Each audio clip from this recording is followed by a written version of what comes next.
কিছু জায়গা আছে যেখানে পৌঁছানোর আগেই মনটা যেন সেখানে পৌঁছে যায়। বৃষ্টি ভেজা পাহাড়, কুয়াশায় ঢাকা চারপাশ, আর পাহাড়ের বুক ছিঁড়ে নেমে আসা এক ঝর্ণা।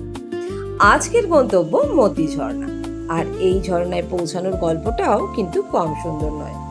প্রথমে ট্রেন, তারপরে ছোট্ট মেট্রো, তারপর 20 টাকার অটো, আর শুরু পাহাড়ি রাস্তা। চলো শুরু করি এই বর্ষার সফর। আজকের যাত্রা শুরু হচ্ছে হাওড়া স্টেশন থেকে।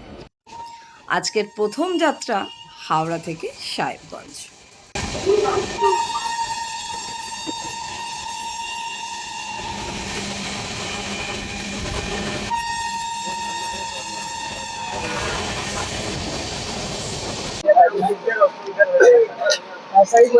এটাই হচ্ছে এই ট্রেনের প্রথম স্টপেজ, আর আমরা পৌঁছে গেলাম প্রথম স্টপেজের সাথে সাথে বর্ধমান জাংশন।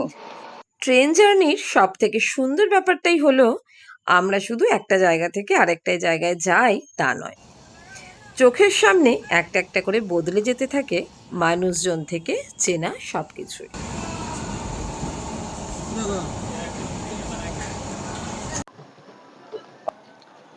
ঘড়িতে এখন 3:27 আর আমরা পৌঁছে গেলাম সাহেবগঞ্জ স্টেশনে। মোটামুটি এই 10-15 মিনিট মতোই লেট আছে, কিন্তু ঢুকে গেছি সাহেবগঞ্জ স্টেশনে। এইবার আমাদেরকে এখান থেকে আর মাত্র 2-3টে স্টেশন যেতে হবে, কিন্তু এখন বেশ রাত্রির, একটু কিছুক্ষণ অপেক্ষা করব। 1 ঘন্টা পরে আছে এখান থেকে ট্রেন, তারপর আমরা পরে ট্রেনে চাপছি। আর তোমাদের সাথে চলো তারপর কথা হচ্ছে। রাতে স্টেশন কিরকম হয় তোমাদেরকে দেখাচ্ছি। দেখো, একটা নতুন জিনিস দেখতে পেলাম। এই হচ্ছে মশারির ভেতরেই ঢুকে মানুষজন ঘুমিয়ে পড়েছে। মশা হয়তো এখানে প্রচুর আছে, বোঝাই যাচ্ছে। আর ওই যে সামনে একটা ট্রেন দাঁড়িয়ে আছে, প্যাসেঞ্জার ট্রেন অ্যাকচুয়ালি ওইটাতেই আমরা চাপবো। 1 ঘন্টা মতো পরে ছাড়বে, ওটা দাঁড়িয়েই আছে। প্রায় 7 মিনিট মতো দাঁড়িয়ে গেল এইখানে ট্রেনটা। ব্যাস ছেড়ে দিয়েছে সাহেবগঞ্জ থেকে। এই ট্রেনেই আমরা এলাম। সাহেবগঞ্জ স্টেশন থেকে জামালপুর বেরিয়ে যাচ্ছে। 7 মিনিট এখানে স্টপেজ দিয়েছে। আর এই ট্রেন বেরিয়ে যাওয়ার পরেই আমরা যে ট্রেনে উঠবো তোমাদেরকে দেখিয়ে দিই। এই হয়ে গেল, দিক দিয়ে ঘোরা।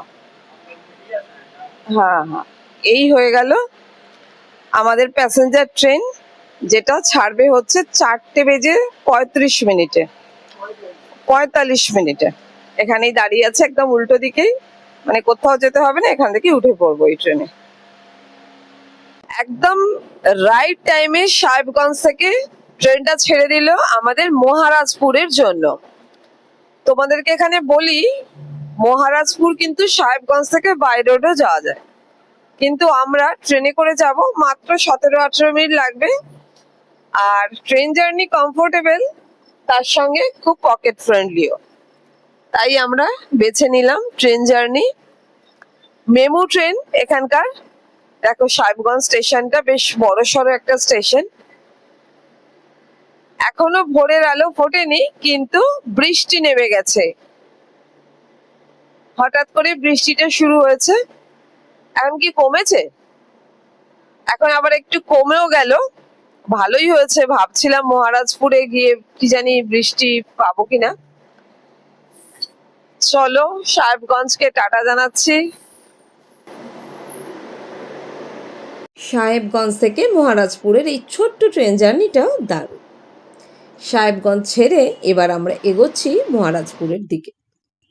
মনে হচ্ছে আমরা শহর থেকে অনেক দূরে সরে যাচ্ছি। অবশেষে সামনে এলো সেই স্টেশন, মহারাজপুর। একদম ভোর ভোর আমরা পৌঁছে গেলাম মহারাজপুর স্টেশনে, একদম ভোর দাঁড়িয়ে। আর এই মেমুটাই করে এলাম, মেমুটা জাস্ট ছেড়ে বেরিয়ে যাচ্ছে। চলে গেল। বৃষ্টি হয়েছে এক্ষুনি, পুরো ভিজে ভিজে স্টেশন। একদম ভোরের আলো ফুটেছে ঠিকই। চারদিকে কিরে গাছে অত বক, তুলছি দাঁড়া। সামনে দেখা যাচ্ছে প্রচুর পাখি, যার মধ্যে বেশিরভাগই বক।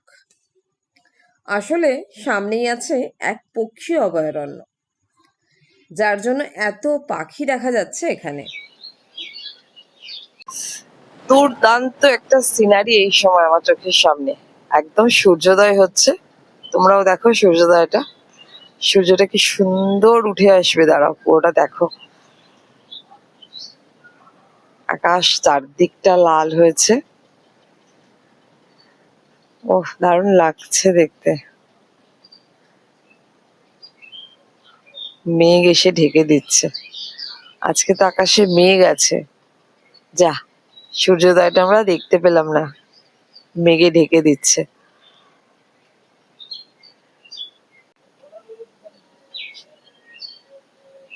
সূর্যোদয় তো হয়ে গেছে, আর এই সময় মেঘের ফাঁক দিয়ে সূর্যটা যখন বেরোচ্ছে মাঝে মাঝে, কি দারুণ লাগছে না দেখতে। মেঘগুলো ভেসে বেড়াচ্ছে এখন চারদিকে, পুরো ভেসে ভেসে আসছে মেঘগুলো। দেখো মহারাজপুর তো এসে পৌঁছে গেলাম ট্রেনে করে। এবার এখান থেকে আমরা অটো ধরবো। যথারীতি চলে এসেছি 1 নম্বর প্ল্যাটফর্মের দিকে, কারণ 1 নম্বর থেকে বাইরেটায় বেরোতে হবে। 1 নম্বর থেকে বাইরেটাতে বেরোলে কিন্তু অটো। চলো তোমাদেরকে দেখাতে দেখাতে নিয়ে যাই। মহারাজপুরে নেবে এবার আর ট্রেন নয়, এবার আমাদের বাহন অটো। এদিকে ওয়েটিং রুম সব করা রয়েছে, এগুলো 1 নম্বর প্ল্যাটফর্মে কিন্তু ওয়েটিং রুম করা আছে। এগুলো সব ওয়েটিং রুম। এখানে কেউ চাইলে 2-4 ঘন্টা অপেক্ষাও করতে পারে। তবে চলো এখান থেকে বেরিয়ে আমরা অটোয় উঠবো। এই হচ্ছে বেরোনোর গেট, এই সামনে। দেখি চলো, আমিও তো ফার্স্ট টাইম, কোথা থেকে অটো পাওয়া যায় গেলে দেখতে পাবো। সামনেই পাওয়া যাচ্ছে, ওই তো সামনেই দাঁড়িয়ে আছে, দেখো অটো দাঁড়িয়ে আছে, অপেক্ষা করছে আমাদের জন্য নিয়ে যাবে বলে। চলো অটোতে উঠবো।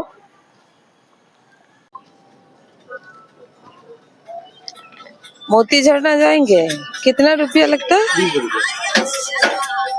कितना किलोमीटर है इधर से? 3.5 किलोमीटर। कितना टाइम लगेगा? 15 मिनट। 15 মিনিট। 15 মিনিটে আমরা পৌঁছে যাবো মতি ঝর্ণা। বেশ বড় বড় অটো আছে এখানে, দেখো দুদিকে সিট। উঠে পড়ি আমি। ফুল होगा तब जाएगा ना, অটো ফুল होगा तब जाएगा। এবার এই অটোতেই মাত্র 20 টাকা দিয়ে শুরু হলো মতি ঝর্ণার পথে আমাদের পরের যাত্রা। রাস্তা যত এগোতে লাগলো, চারপাশের পরিবেশও তত বদলে যেতে লাগলো। শহরের কোনো কোলাহল নেই, শুধু রাস্তা, সবুজ, বৃষ্টি আর দূরে পাহাড়। এই পথটাই আসলে সফরের একটা বড় অংশ, কারণ গন্তব্য যতই সুন্দর হোক, সেখানে পৌঁছানোর পথটাও যদি সুন্দর হয়, তাহলে পুরো জার্নিটাই হয়ে ওঠে একটা এক্সপিরিয়েন্স। আসলে বর্ষার পাহাড়ের সৌন্দর্যটাই আলাদা। এখানে কোনো আর্টিফিশিয়াল বিউটি নেই, প্রকৃতি নিজেই সবকিছু সাজিয়ে রেখেছে, শুধু একটু সময় নিয়ে দাঁড়িয়ে দেখতে হয়। অবশেষে অটো এসে পৌঁছে দিল আমাদের গন্তব্যে। টিকিট কেটে এবার আমরা ভেতরে ঢুকবো। অটো থেকে নেবে এবার শুরু হলো হাঁটা। বর্ষার সময় রাস্তা বেশ ভেজা, পাথুরে রাস্তা, তবে এখানে চারপাশটা বাঁধিয়ে দিয়েছে। তবে চারপাশে একদম ঘন সবুজ। যত সামনে এগোচ্ছি, একটা শব্দ তত স্পষ্ট হয়ে উঠছে, জলের শব্দ। মানে আমরা এসে গেছি।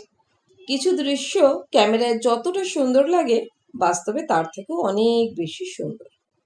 এই হলো মতি ঝর্ণা।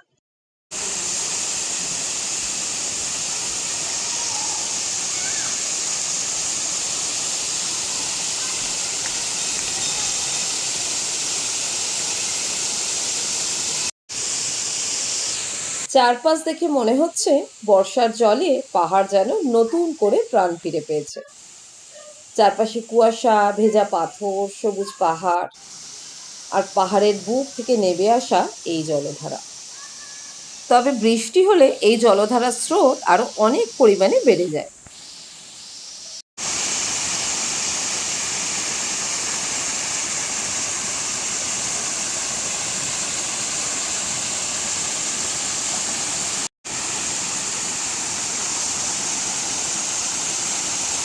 আর এখানেই আছে লাগোয়া একটা মন্দির, এটা হচ্ছে শিবের মন্দির।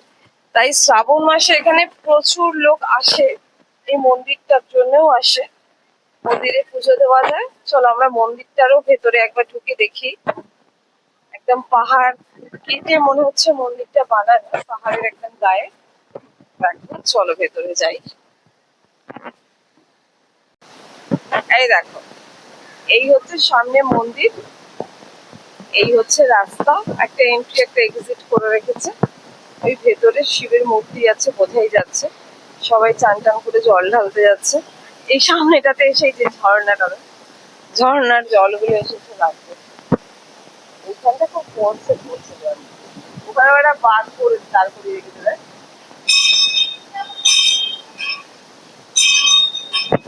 এবার তোমাদের মন্দিরটা একবার দেখাই, জাস্ট দেখো, পুরো পাহাড়, একটা গুহা মতো হয়ে রয়েছে দেখো। আর ভেতরে শিবলিঙ্গ আছে, সবাই যে পুজো করছে। চলো আমরাও যাই, এখানে অনেক শিবলিঙ্গ আছে দেখো, এখানে অনেক শিবলিঙ্গ আছে। এটা পুরো পাহাড়টাই।